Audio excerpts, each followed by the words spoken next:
Opa, pera lá. 2 da tarde não, mas uns 15 minutinhos dá pra ficar mais, não dá?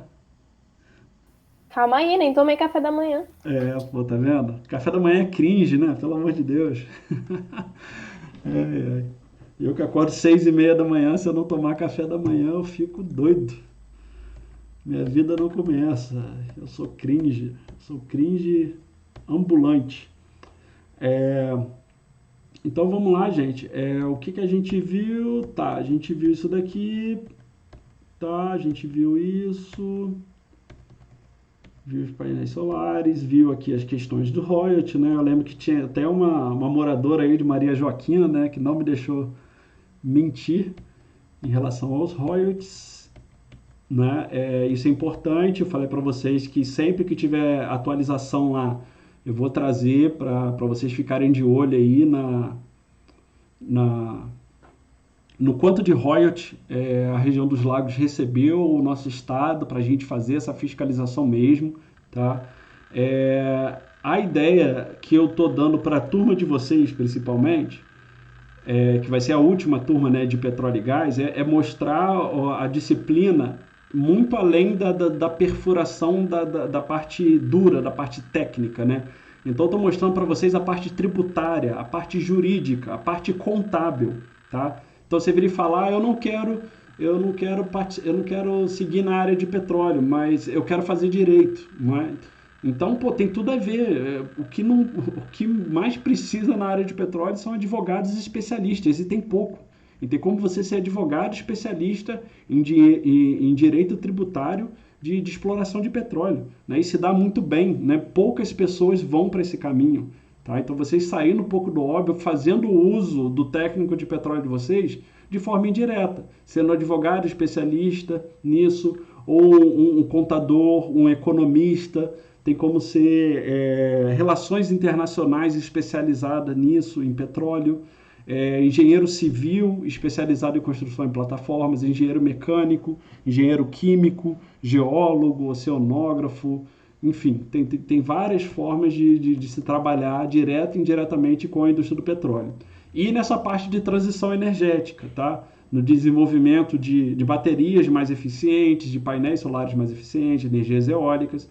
Como eu falei para vocês, o que está acontecendo? A, as, a demanda por petróleo não está diminuindo, ela só está aumentando. Por quê? A retomada da economia global, essa necessidade da transição energética está fazendo com que as fábricas movidas a combustíveis fósseis tenham que produzir mais.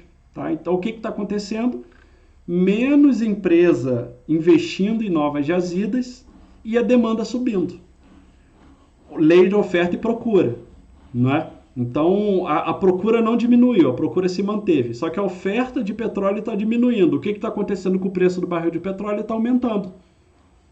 Se a mesma quantidade de pessoas quer determinado produto, sei lá, um pão, né, e diminui a quantidade de padaria na minha cidade, o que vai acontecer com o preço do pão? Vai subir.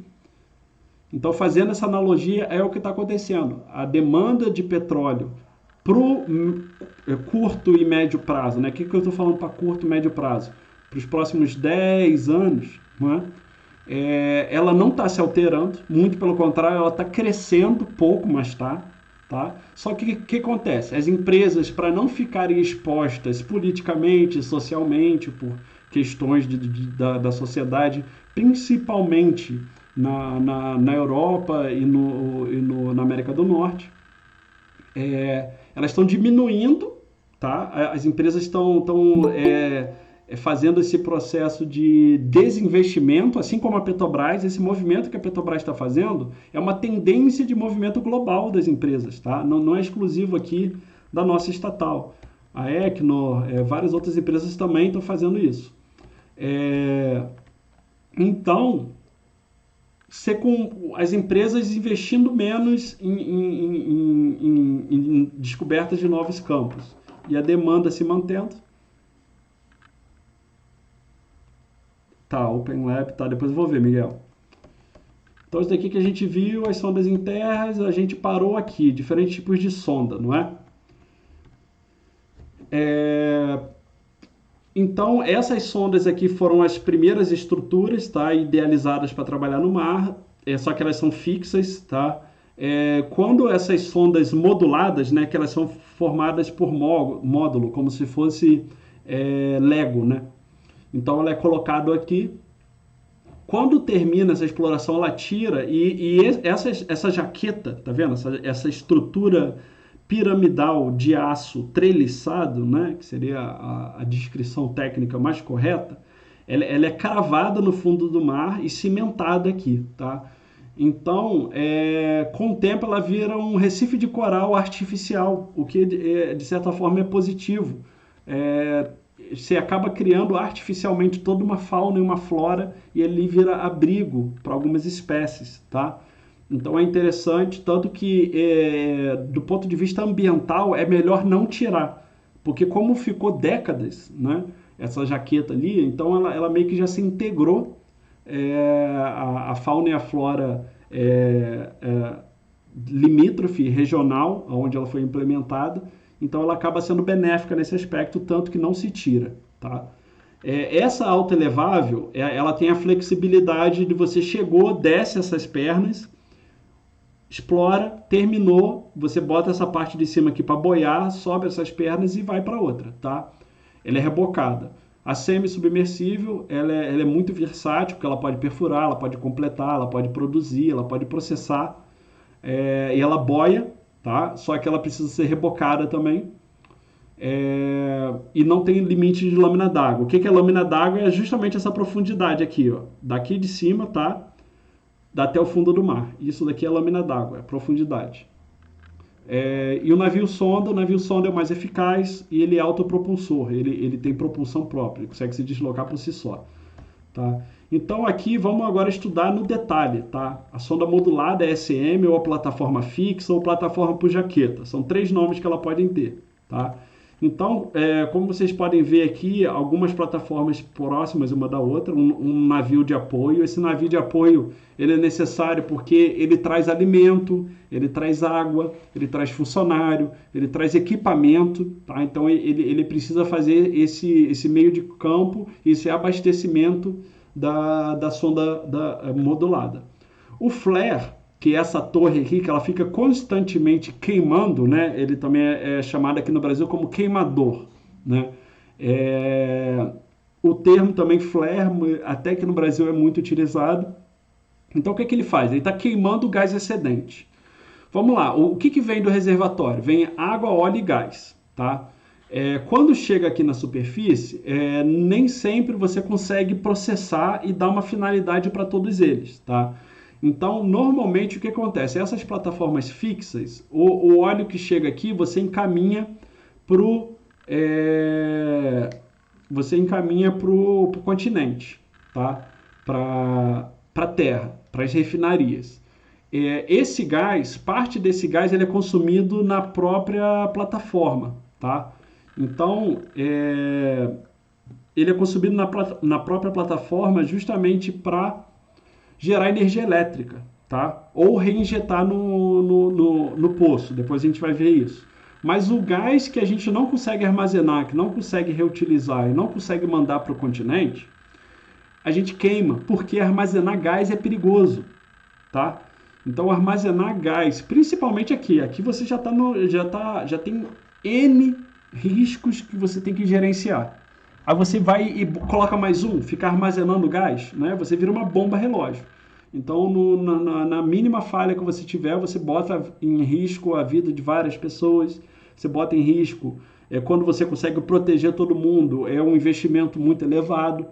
Então, por questões de segurança, você não se armazena gás no mar, tá? Você manda para o continente, usa o que der para usar, e se mesmo assim você não conseguir, se estiver sobrando gás, você pega e queima, tá? Então é para isso que serve o queimador ou flare, é para queimar o gás excedente.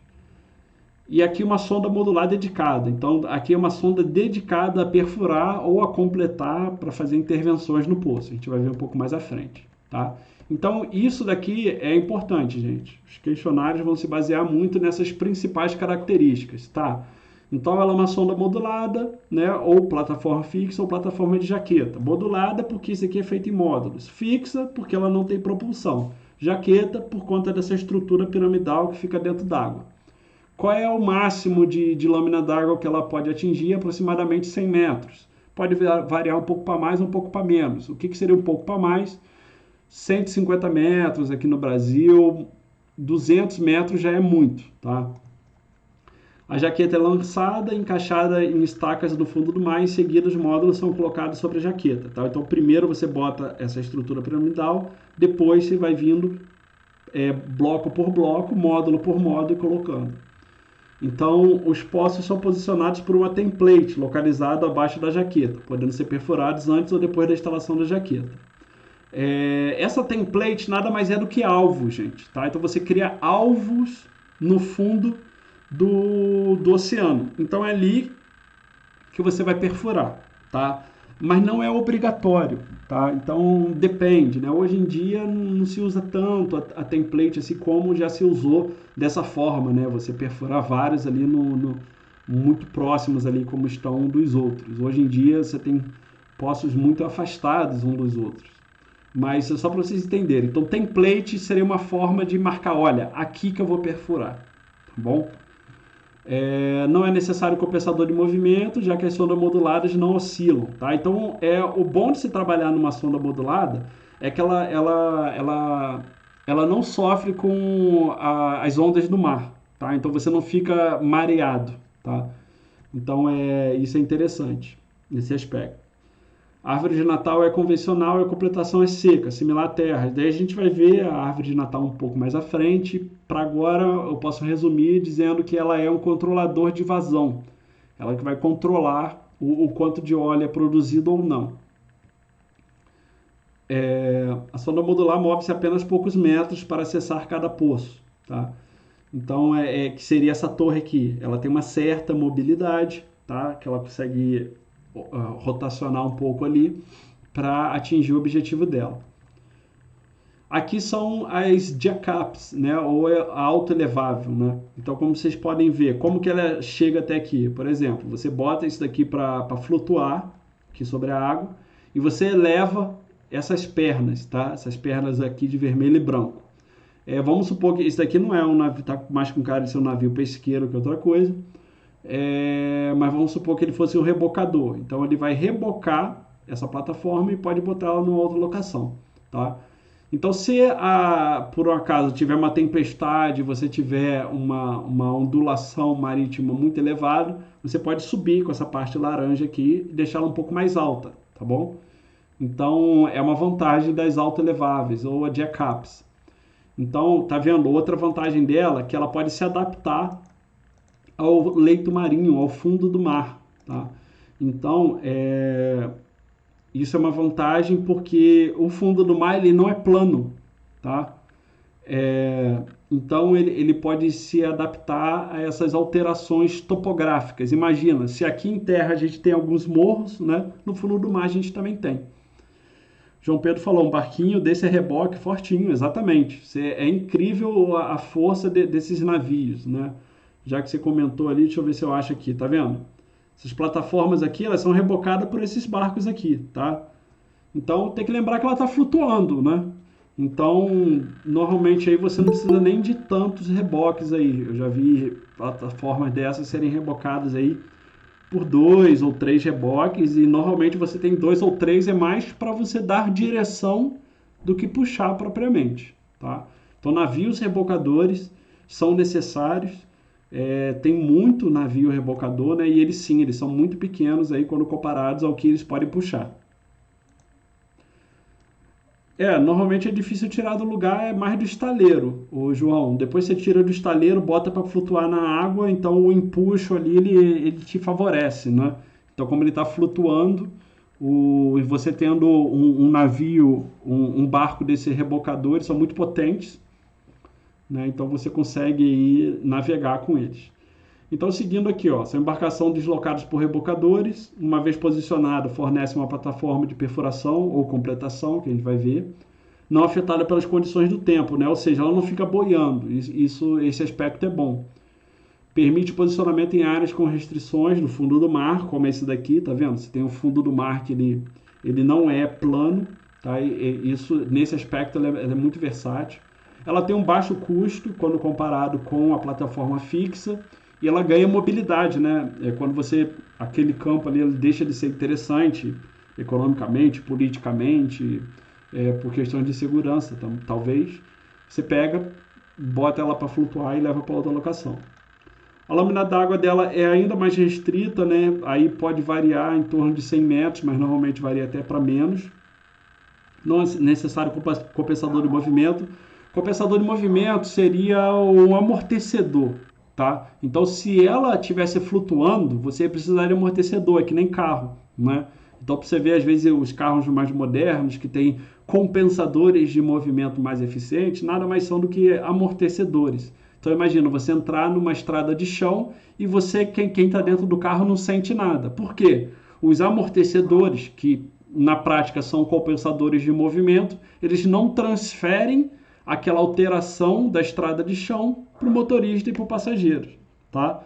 É a mesma coisa aqui. Imagina esses amortecedores não transferirem durante uma tempestade, né, ondas do mar para quem está dentro da plataforma. Isso é um compensador de movimento, tá?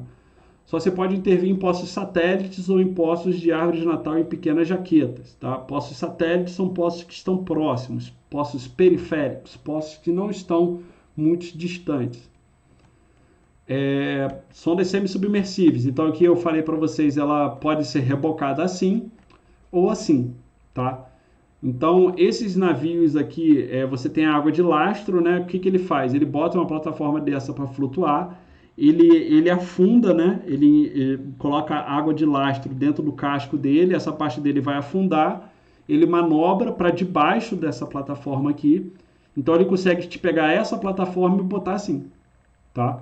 E pode deslocar ela. Então, isso, ele afunda, entra embaixo e depois ele retira essa água e ele volta, né? Ele desafunda, talvez seria a palavra aí, mas com certeza deve ter algum termo técnico, mas tá mais relacionado à indústria naval que eu não sei. Mas o submarino fica completamente submerso. Esse daqui não, ele vai no máximo até aqui, essa parte laranja aqui, tá vendo? Ele não fica totalmente submerso. Então, elas são muito utilizadas, tá? Elas são altamente versáteis. Como eu falei para vocês, elas podem perfurar, completar, armazenar, processar. Então, o trabalho eu ainda não defini, Giovanni. Os pontos do trabalho vai depender aí. Se todo mundo tiver acesso, a gente vai... Na próxima aula eu vou definir isso, tá bom? Então, opera em lâmina d'água profunda, tá?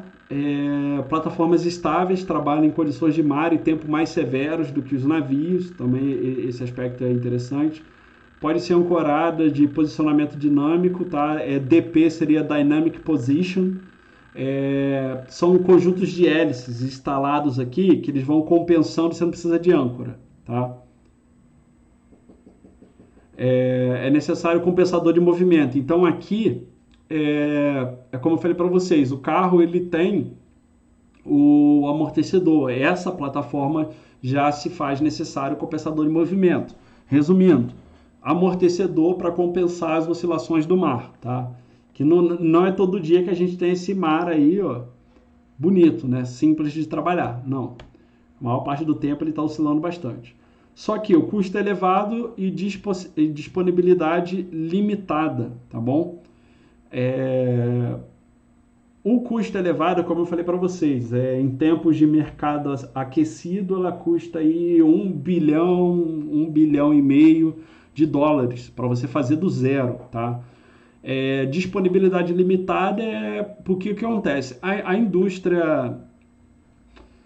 Não, é um navio FPSO, Davi, a gente vai ver ali um pouco mais à frente, mas o navio FPSO, ele normalmente são navios cargueiros aposentados. Então, sabe aqueles navios que transportam container aí da China para os Estados Unidos, aqui para o Brasil? Que ali na Ponte Rio-Niterói tem bastante. Depois deles trabalharem aí 3, 4 décadas, eles são aposentados, tiram o motor dele e convertem ele para o navio FPSO. Normalmente é assim. Então, não necessariamente ele vai ser mais caro, tá? E o navio FPSO, ele não perfura, ele só produz. Eles são reformados, exatamente. Os navios FPSO são reformados. Então depende. A semi-submersível, ela tem que estar sendo. A manutenção é mais constante. Então eu não posso te afirmar que o navio é FPSO, mas eu diria que as intervenções, por serem mais frequentes numa semi-submersível, eu acho que tem chance sim dela ser mais cara. O que eu estava falando da disponibilidade limitada é que a indústria do petróleo ela é muito integrada globalmente. Então é, essas empresas elas são muito internacionalizadas. A Petrobras ela tem atuação em vários países do mundo, a Equinor também, a Exxon.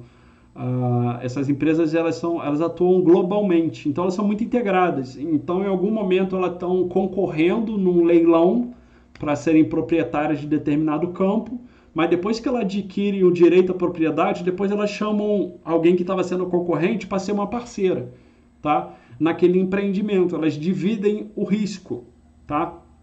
Isso é muito comum, é uma coisa que você não vê, por exemplo, na indústria automobilística, né? Sei lá, a Volkswagen se unir com a Fiat para criar um novo carro, tá? Você não vê isso acontecendo, elas são concorrentes e ponto. Na indústria do petróleo, não. Elas são concorrentes dependendo de qual etapa você tiver, tá? Então, muitas das vezes você vê elas serem concorrentes num processo de licitação, mas no processo de produção elas podem ser parceiras, tá? Aqui tem um navio sonda muito moderno já, tá?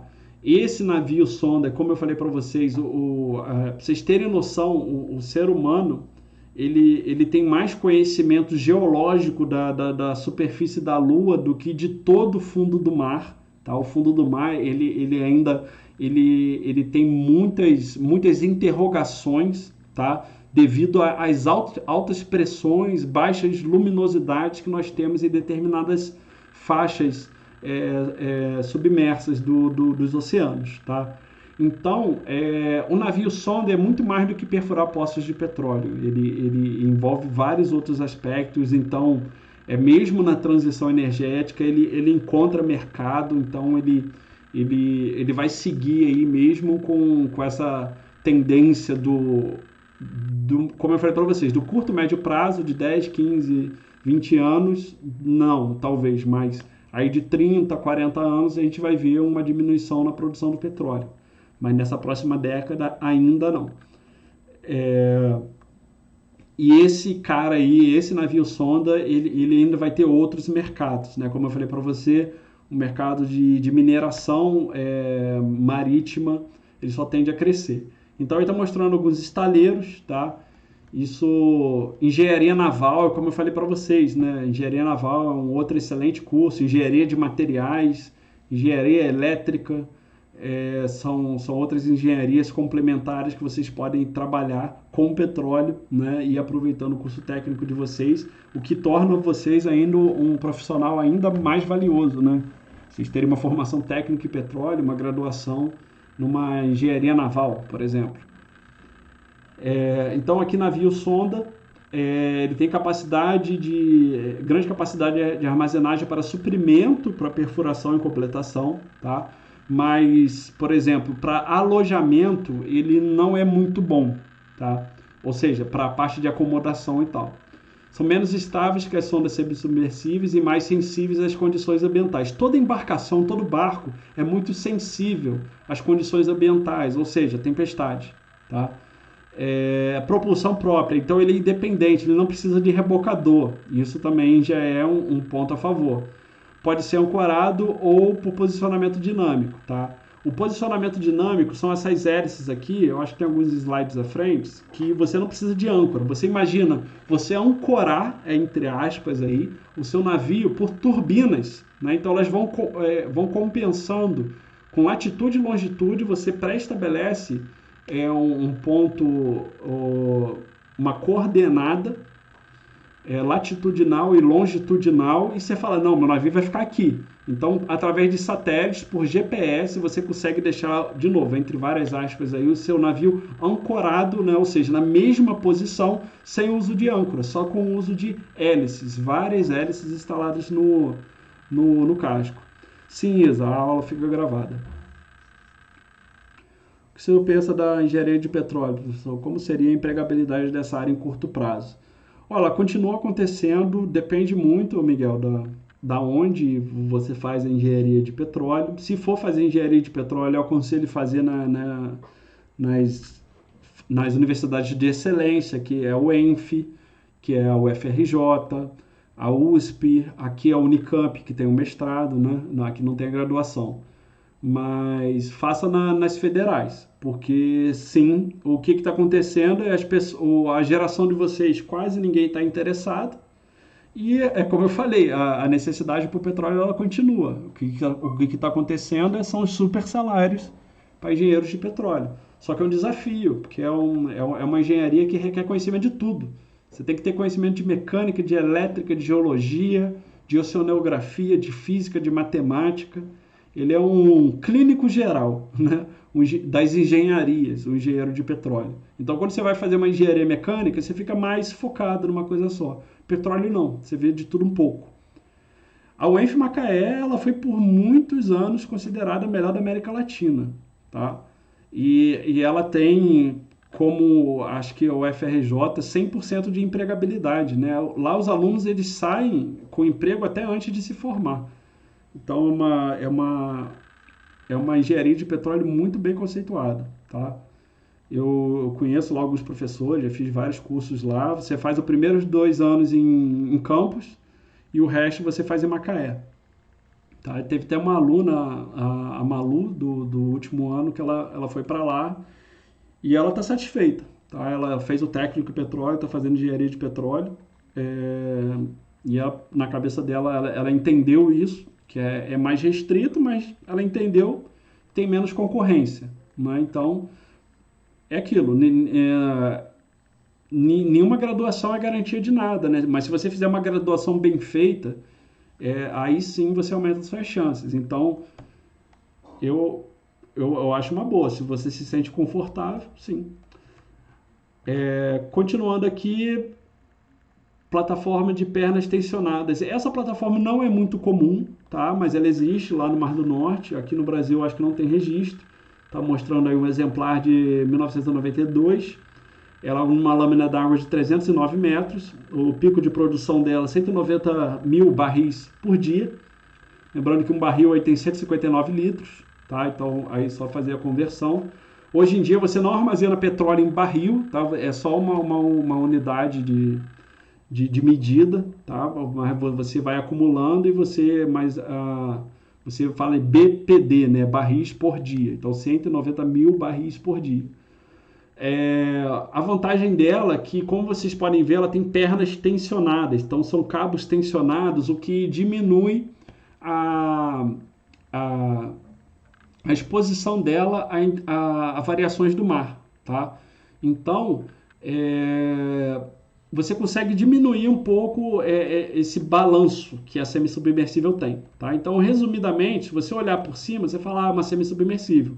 Mas não, ela é ancorada e tensionada. Tá? Imagina elástico prendendo ela no fundo do mar, botando um exemplo bem rústico aí para vocês entenderem. Tá? Então, resumindo, é uma plataforma flutuante posicionada por tendões verticais fixados no fundo do mar por estacas. O raio de ancoragem é nulo, né? O que é raio de ancoragem nulo? Então, a ancoragem dela é feita abaixo dela, não ao lado dela, não periférico a ela, não ao redor a ela. Então, quando a gente fala, tem plataforma que o raio de ancoragem são quilômetros. Você bota a âncora bem distante, já contando que aquela região ela é turbulenta no que diz respeito à oceanografia.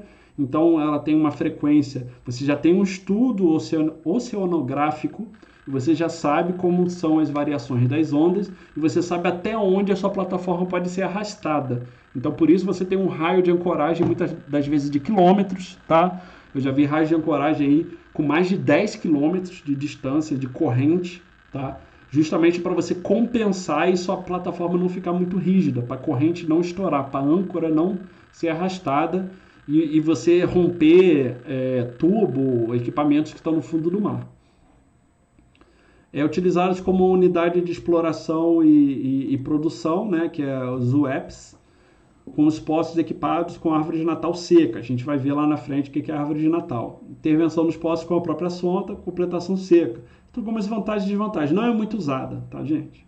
Mas, como é uma possibilidade...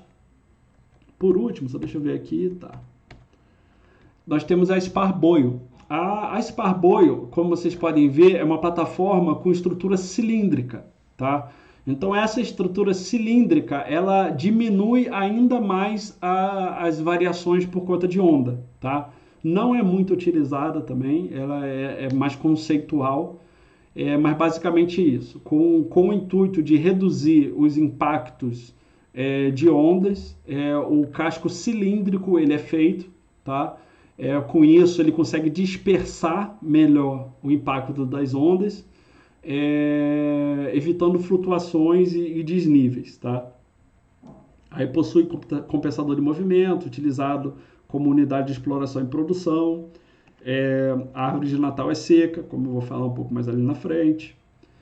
Simplifica algumas coisas, complica na confecção da estrutura externa dela, mas simplifica alguns outros aspectos por conta da árvore de Natal seca e da completação seca. O que isso quer dizer? Quer dizer que eu posso botar equipamentos que eu usaria em terra, tá? Então aqui eu simplifico, o equipamento fica mais simples e mais barato, mas a estrutura dela fica um pouco mais complexa, tá? Então você ganha de um lado e perde de outro. Então a instalação dela vai depender muito de qual situação, tá? Qual é o mais custo-benefício? Gabriel, vai depender. Então, aqui para o Brasil, tá, nós temos dois protagonistas, que é essa daqui, a semi-submersível, e o navio sonda. Tá? Isso quando a gente está falando do pré-sal, que é aqui para o Brasil a tendência, isso dos megacampos, tá? Dessas megas empresas, a gente ter no contexto da oceanografia do Atlântico Sul, da Bacia de Santos, das características do pré-sal, da política e da economia do Brasil, faz sentido a gente ter unidades semi-submersíveis e navios sondas, tá? Então depende. Boa pergunta aí da Sparboio. A Sparboio, ela vai parecer a nível de limite de lâmina d'água muito com a tension lag, cerca de 300 metros, tá? Boa pergunta, Miguel, que eu não botei ali no slide. As ilimitadas são navio sonda e semi-submersível. Essas são lâmina d'água ilimitada. Todas as outras têm restrições. E essas restrições não vão muito longe disso, tá, gente? Tá? Então, ali para Sparboio e para tension lag, cerca de 300. Para alto elevável e para plataforma fixa, cerca de 100 metros. Tá bom? Então, não vai muito além disso. Se alguém falar, limite de 500 metros, não existe. Tá?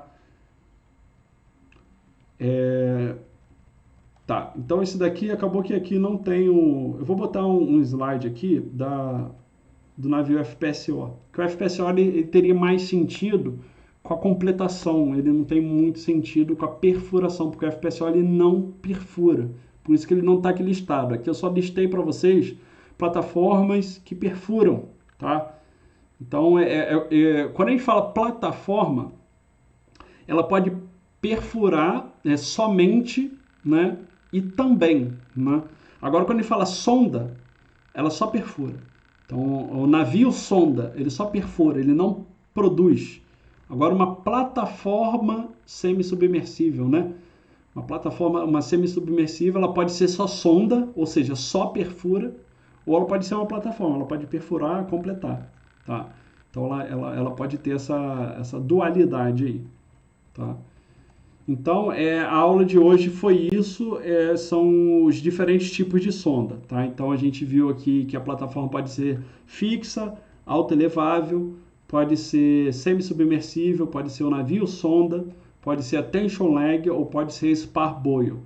Cada uma delas tem aspectos positivos e negativos e a melhor vai depender. Então a melhor no contexto do Atlântico Sul vai ser diferente do Mar do Norte, lá perto do Reino Unido, ali mais no contexto europeu.